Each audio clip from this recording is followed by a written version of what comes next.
Si Renz Abando mga boss nagpakita ng malupit na naman. Kahit pre-season pa lang ng KBL, nagulat na lang ang import ng kalaban ng talunan at sabayan siya ni Abando. Muntik nang mabalian si Boss Abando sa sobrang halimo sa depensa.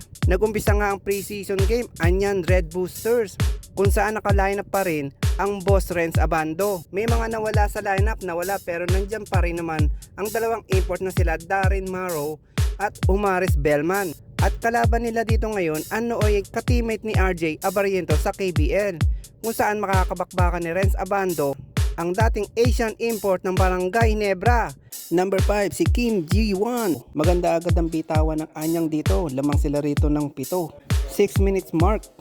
Umulan ng tres mula kay Park Ji-woo, sobrang init. Pero talagang nakakadikit ang kalaban sa mga atake ng import ng Movies Phoebus na nagtatala ng 13 points dito sa unang quarter. Kinain na naman ng sablay si Kim Ji-won sa mga bitaw niya sa tres. Maglalas 2 minutes na bago ipasok si Boss Abando. Dito nga nakuha niya ang unang puntos ng ma-double team siya rito at na-foul ng kalaban. Pero ilang saglit lang, signature moves ni Renz Abando. Botata, no easy basket para sa import ng kalaban. 프림 직접 막혔습니다. 아반도 막아냈습니다. 야, 아반도. 와. 대단합니다. Eto nga, napangalalang ang import. Ano pa yun? Taas tumalo ni Abando. Huling 50 seconds dito nakakuha ng end 1 basket si Abando sa fast break. 아반도 스텝 크게 아반도.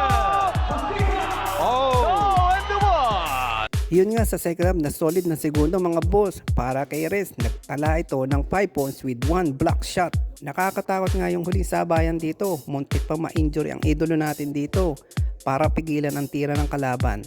26-19. Umpisa ng second quarter mga boss, ilang minuto pa. Pinaglalaro pa rin si Abando. Ibato mo lang ng ibato, bahala si Abando. Walang makakapigil kay idolo dahil nga sa magandang chemistry na pinapakita nila rito kumpara sa diskarte ng import at kalaban nila. Kaya hawak pa rin nila ang kalamangan, siyam, 49-40. Pero pagdating ng third quarter na ibaba ng kalaban ng kalamangan na naging isa na lang. Unang puntos para kay Kim Ji-won.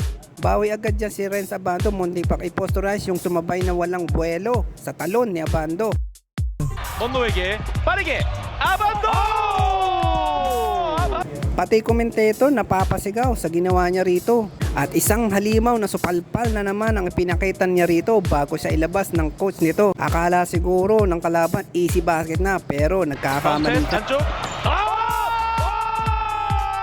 자. 와. 와우. 김진수 머리 위로 가슴이 올라갔네. Eto nga, pagtatapos na ng third quarter, lamang pa rin sila Abando rito mga boss. 66-55.